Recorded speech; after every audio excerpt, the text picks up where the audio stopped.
जय हिंद, वंदे मातरम। दोस्तों, यदि हिंदी में समाज से आप परेशान हैं तो समाज की अब परेशानी खत्म और 1 नैनो सेकेंड में देखते ही किसी प्रश्न का आंसर कर पाएंगे।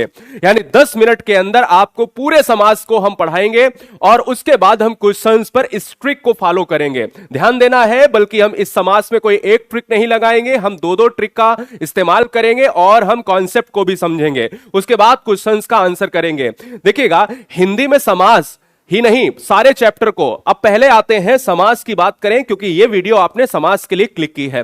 देखो, समाज को पढ़ने से पहले पिछले साल कई क्वेश्चन आए कि समाज किसका मेल है, समाज के प्रकार क्या है, समाज का शाब्दिक अर्थ क्या है। तो समझिए, देखिएगा, समाज क्या होता है। समाज जो होता है वो शब्दों का मेल होता है। ध्यान दीजिएगा, यानी जब भी आप वर्णों के मेल की बात करते हो तो वर्णों के मेल को कहते हैं संधि, और शब्दों के मेल से बनने वाला एक नया शब्द जो होता है वो हमारा समास कहलाता है। जैसे कोई गंगा है और जल है, तो गंगा और जल को मिलाकर हमने गंगा जल बना दिया। जैसे दशानन है ना, अर्थात हम रावण की तरफ चले जाते हैं तो हम कहते हैं ये फला फला समास है। पहले हम देखते हैं कि समास के बारे में, तो हम कहते हैं समास का जो अर्थ होता है वो संक्षिप्तीकरण होता है। यानी शब्दों के मेल को हम कहते हैं समास, और समास का जो अर्थ होता है हिंदी में वो होता है संक्षिप्तीकरण। यानी उसको हम सरल भाषा में कहें संक्षेप, यानी संक्षेप ही समास है या संक्षिप्तीकरण ही समास है, बहुत आसान भाषा में। तो इसका मतलब क्या हुआ, दो या दो से अधिक शब्दों का परस्पर संबंध बताने वाले शब्दों या शब्द को समास कहते हैं। सिंपल सी बात समझ गए। हाँ, तो हमने कहा कि जब भी शब्द आपस में कनेक्ट होंगे तो एक नया शब्द मिलेगा, उसे ही हम कह देंगे समास। बात को समझ गए।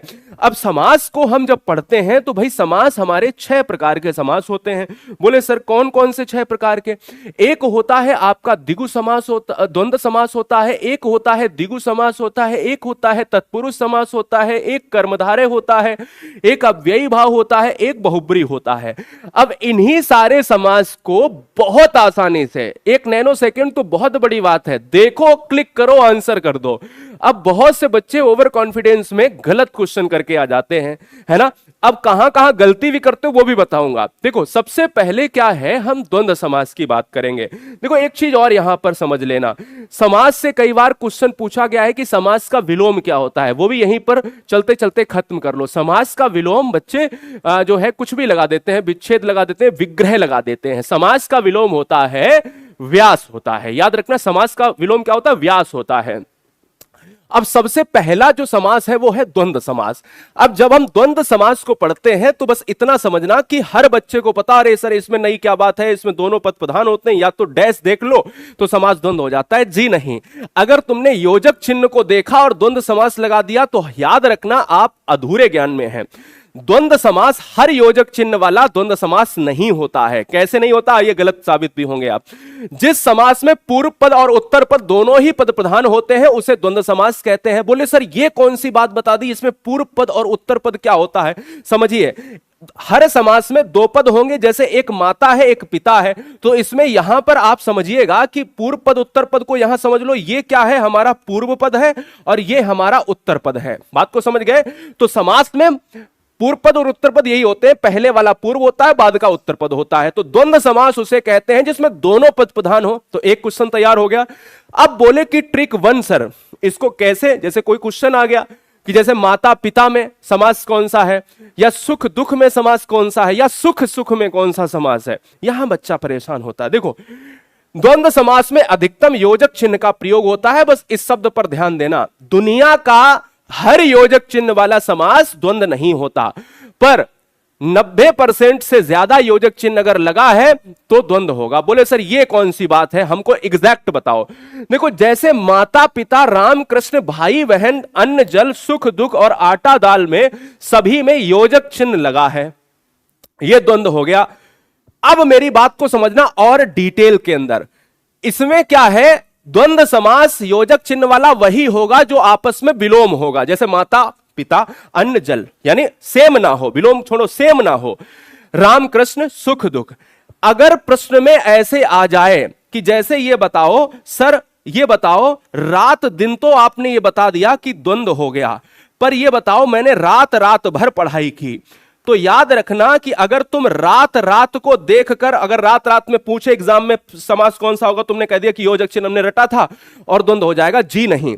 तो याद रखना कि जब तक आपस में अपोजिट ना हो तब तक द्वंद्व नहीं मारना, यानी द्वंद्व उसी में होगा जब वो समान ना हो, और जैसे ही समान हो जाए तो समझ लेना द्वंद्व नहीं है, वो अव्ययी भाव है। आगे आपको पता चल जाएगा। तो द्वंद्व समास की क्या ट्रिक कि योजक चिन्ह आएगा और द्वंद्व समास में और विभक्ति, माता और पिता, राम और कृष्ण, भाई और बहन, अन्न और जल, सुख और दुख, आटा और दाल, लेकिन हमें सेम नहीं होना है। तो एक समास खत्म हो गया। अब जब बोले सेम नहीं होना है तो इसको अव्ययी भाव में भी थोड़ा सा हम क्या ले लेंगे, टेस्ट ले लेंगे। जिस समास में पूर्व पद संख्यावाचक हो, पहला क्वेश्चन तैयार हो गया। एक और क्वेश्चन तैयार यहां पर हो गया कि ऐसा पद जिसका प्रथम पद संख्यावाची हो, वो समास कौन सा होता है, वो होता है आपका द्विगु समास होता है। तो द्विगु में संख्या आएगी, द्विगु में क्या है, संख्या आएगी। और द्विगु में जो संख्या होगी वो चाहे त्रिभुवन हो, चाहे वो दुपट्टा हो दो पट्टों वाला, चाहे चौराहा हो चार राहों वाला, चाहे तिराहा हो, चाहे अठन्नी हो, चवन्नी हो, इकन्नी हो, दुअन्नी हो, ये सब। बोले सर कैसे? जैसे नवरत्न, यानी संख्या की इसमें क्या होती है, प्रधानता होती है। अब संख्या की प्रधानता, नवरत्न, नौ रत्नों का समूह, सप्तदीप, सात दीपों का, त्रिभुवन, तीन भवन, सतमंजिल, सात मंजिल, सभी में संख्या आ रही है तो वो द्विगु समास हो जाएगा। वो लोग कॉन्सेप्ट क्लियर? तो आप क्लियर, बात समझ गए? अच्छा लग रहा है तो चैनल को सब्सक्राइब कर लेना। हर बहन, हर भाई, हर गृहिणी का एक उद्देश्य एग्जाम को क्रैक करना, बस बात इतनी सी है। कर्मधारय क्या है? कर्मधारय में पहला मैंने क्या बताया था, द्वंद्व जिसके दोनों पद प्रधान, पूर्व पद और उत्तर पद। दूसरा मैंने क्या बताया, मैंने कहा जिसका प्रथम पद संख्यावाची, द्विगु। अब तीसरा मैं बता रहा हूं कर्मधारय। कर्मधारय से बच्चा परेशान।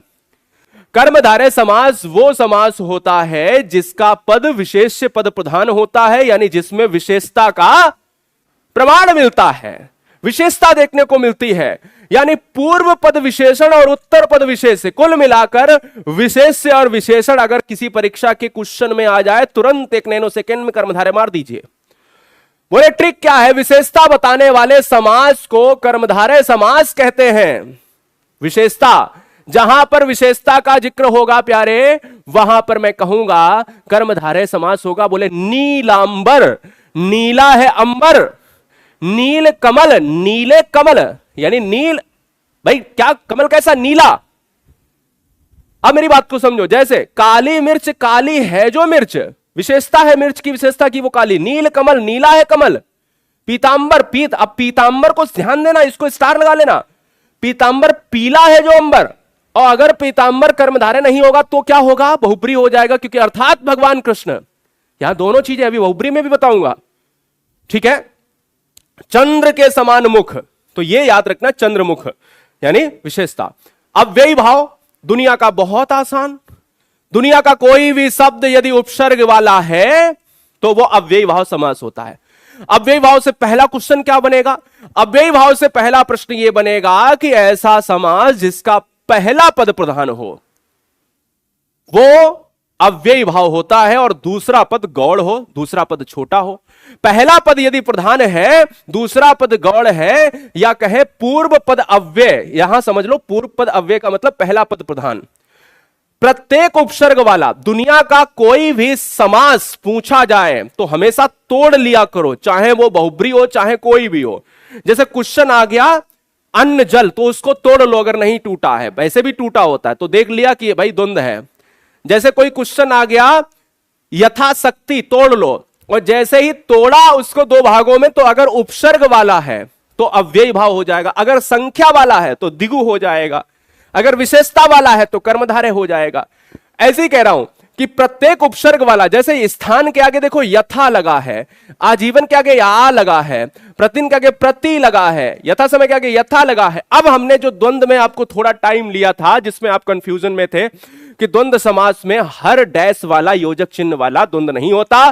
द्वंद्व योजक चिन्ह वाला तभी होगा जब वो विपरीत होगा, जिसमें आप दो चीजें याद रखना है कि अगर कोई रिपीट हो गया, जैसे रात रात, तो हमारा अव्ययी भाव, लेकिन रात दिन द्वंद्व, दिन दिन अव्ययी भाव, दिन रात द्वंद्व। लात लात, बात बात, है ना, रात रात, दिन दिन, बात बात, लात लात, ये क्या है? ये सब रिपीटेड है, और जब रिपीटेड होते हैं वो अव्ययी भाव लगाना, ये बात आपको मैं बता रहा हूं बहुत अच्छे से। पांचवा समास क्या है? बहुब्री समास। ऐसा समास जिसका कोई पद प्रधान नहीं, ऐसा समास जिसका ना पूर्व पद प्रधान ना उत्तर पद प्रधान, किसी अन्य की तरफ विशेषता, अन्य की तरफ जो है वो इशारा करता है। तो अन्य पद अगर प्रधान है, दोनों पदों के माध्यम से एक विशेष तीसरे अर्थ का बोध होता है। जैसे मैंने कह दिया कि दशानन, तो दशानन में दस और आनन, दस है आनन मुख जिसके अर्थात रावण, इससे मैंने एक शब्द निकाल लिया रावण, तो ये क्या है? रावण। तो दस आनन दस मुख है जिसके अर्थात रावण। नीलकंठ, नीला है कंठ जिसका अर्थात महाकाल। लंबोदर, लंबा है उधर जिसका अर्थात भगवान गणेश। गिरिधर, गिरि को धारण करने वाले अर्थात भगवान श्री कृष्ण। बात को समझ गए? ये चीज अभी क्वेश्चंस करेंगे बहुत बहुत तगड़े से। बताओ समझ आया? हाँ जी, बहुत बढ़िया, ठीक है। सारी चीजें आपको हम यहां पर बताने की कोशिश में हैं। बहुत सुंदर। तो ये बहुब्री हो गया, और अंत में हम तत्पुरुष समास भी पढ़ेंगे। कुछ अधूरा ज्ञान नहीं, तत्पुरुष के भेद भी देख लेता हूं, 1 सेकंड लगेगा। अगर पूछा जाए समास कितने हैं, तो आपने कहा समास है पूरे 6। क्या है? समास कितने हैं? पूरे 6 समास हैं। लेकिन उनमें एक तत्पुरुष समास जो है, जिसको लोग सबसे पहले पढ़ाते हैं, इसको मैं बाद में पढ़ा रहा हूं, उस तत्पुरुष समास के भी कितने प्रकार हैं? वो भी 6 प्रकार हैं। ये बात भी याद रखना। जिस समास में पूर्व पद गौड़ और उत्तर पद प्रधान होता है, तो याद रखना कि जिसमें पहला पद संख्यावाची द्विगु समास, जिसमें विशेष विशेषण कर्मधार है, जिसमें दोनों पद प्रधान, वो द्वंद्व समास। जिसमें कोई पद प्रधान नहीं, वो बहुब्री। और जिसमें हमने कहा अगर उत्तर पद प्रधान है, दूसरा पद प्रधान है, तो वो तत्पुरुष है, लेकिन पहला पद अव्ययी भाव है। तो हमने कहा जहां पहला पद प्रधान वो अव्ययी भाव, जहां उत्तर पद प्रधान वो है तत्पुरुष। तत्पुरुष समास के 6 भेद होते हैं: कर्म तत्पुरुष, करण तत्पुरुष, संप्रदान तत्पुरुष, अपादान तत्पुरुष, संबंध तत्पुरुष, अधिकरण तत्पुरुष। जैसे कोई कारक नहीं आप पढ़ते हो, जैसे कोई आप जब कारक पढ़ते हो, तो कारक जब आप पढ़ते हो तो उसमें आपको कर्ता ने कर्म को, तो यहां कर्ता नहीं पढ़ना पड़ता है, कर्म ने करण को, है ना, करण से। संप्रदान के लिए अपादान से अलग, और संबंध में काकी के, नानी ने, रारी रे, और अधिकरण में पर। तो इसको देखना, पहला क्या है? कर्म तत्पुरुष। तो देखिए कर्म तत्पुरुष में क्या होगा? कर्ता ने कर्म को का लोप होगा। जैसे मतदाता, मत को देने वाला। अगर क्वेश्चन में आ जाए, डीप में आ जाए कि ये बताओ कि भाई कि मतदाता में कौन सा तत्पुरुष है, दुनिया जानती है कि तत्पुरुष होगा, मतदाता में कौन सा, तब हम कहेंगे मत को देने वाला, तो हम कहेंगे कर्म तत्पुरुष। रथ को, अभी क्वेश्चन करने वाला, रथ को चलाने वाला। ग्रामगत, ग्राम को गया, माखन को चुराने वाला।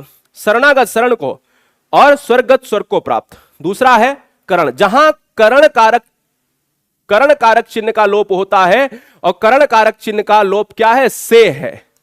और ये से जो लोप है वो क्या? जन्मजात, जन्म से जात। मुंह मांगा, मुंह से मांगा। गुण युक्त, गुण से युक्त। बात को समझ गए? यहां करण बिल्कुल कारक वाला सिस्टम। संप्रदान में आता है के लिए, जहां संप्रदान की विभक्ति क्या यूज होती है? के लिए। बात को समझ गए? जैसे हाथ कड़ी, हथकड़ी, हाथ के लिए कड़ी। सत्याग्रह, सत्य के लिए आग्रह। युद्ध के लिए भूमि, युद्ध भूमि।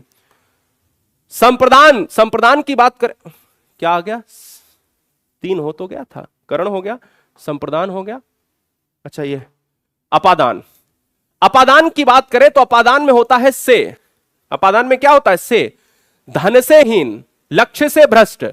अब यही अगर मैं कह देता, जैसे मैं वहां पर बता रहा था गुण युक्त, तो गुण युक्त में करण हो गया, गुण युक्त। और गुणहीन अगर लिख देता मैं, तो हमने कह दिया गुणहीन अपादान हो जाता। बात को समझ गए? और क्रियाहीन, क्रिया से हीन। ठीक है। संबंध में क्या होता है? जहां संबंध कारक चिन्ह का लोप होता है, जैसे प्रेम का, तो यहां पर क्या है? संबंध कारक में क्या होता है? का है, की है, के है। ये क्या है? का, की, के। ऐसे ही दोस्तों दिन की चर्या, भारत रत्न। समझ आ गया सारी चीजें? और इसके बाद हम क्वेश्चंस पर आएंगे। एक और देखता हूं अधिकरण में। अधिकरण कारक का मतलब होता है में और पर। क्या है? अधिकरण कारक में और पर, तो अधिकरण तत्पुरुष में भी में और पर। नीति में निपुण, नीति में निपुण। आत्मविश्वास, आत्मा पर विश्वास। घुड़सवार, घोड़े पर सवार। तो ये सारी चीजें हो गई, हमने तत्पुरुष भी देख लिया। अब जरा मैं देखता हूं यहां पर क्वेश्चन करता हूं, पूरे 5 क्वेश्चन करूंगा। देखता हूं 1 नैनो सेकेंड में। शब्द को देखो, मान लीजिए क्वेश्चन आता है एग्जाम में, अब शब्द को देखो तो सब पहला काम क्या करना है, मैंने क्या बताया कि दुनिया का कोई शब्द हो उसको तोड़ लो। मैंने कहा मैंने इसको अलग कर लिया, शक्ति को अलग कर लिया, क्या इसमें कोई संख्या है? क्या इसमें कोई संख्या दिख रही है? नहीं। कोई ईश्वर का नाम निकल रहा है या कोई किसी का अन्य पद है? नहीं। हमने इसको तोड़ा तो मुझे लगा कि इसका उपसर्ग है, और दुनिया का उपसर्ग वाला समास अव्ययी भाव होता है। 1 नैनो सेकेंड में आपको जवाब देना, मैं तो यहां तो बता रहा हूं आपको। राधा कृष्ण में कौन सा समास है? राधा और कृष्ण। अब अगर मैं कहूं राधा राधा तो एकदम रिपीट हो जाएगा अव्ययी भाव, राधा राधा, है ना। और राधा कृष्ण, राधा और कृष्ण द्वंद्व हो जाएगा, दोनों पद प्रधान है। बात को समझो। अब आते हैं नेक्स्ट, त्रिभुवन में कौन सा समास है? 3 भवन, 3 भवन, त्रिनेत्र अलग हो जाएगा, त्रिभुवन।